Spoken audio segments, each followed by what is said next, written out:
Pemirsa, berhenti beroperasi sejak Januari 2025, puluhan bus Trans Metro Dewata (TMD) akan kembali beroperasi April 2025 mendatang.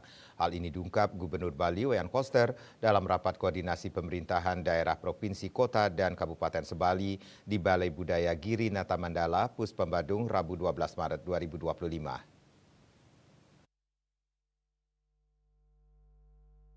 Gubernur Koster menyampaikan jika tidak ada rintangan bus TMD akan beroperasi pada awal April 2025.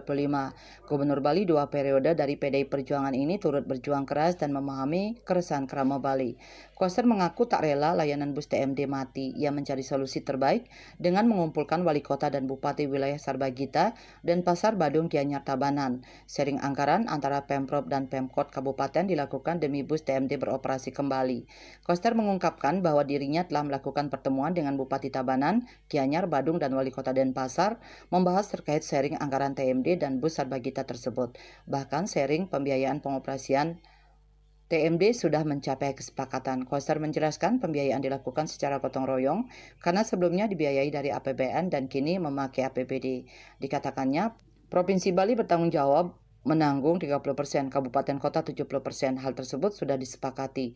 Saat ini persiapan tender operasinya dan begitu selesai akan dilakukan penandatanganan kesepakatan dan diharapkan mulai bulan April sudah bisa beroperasi.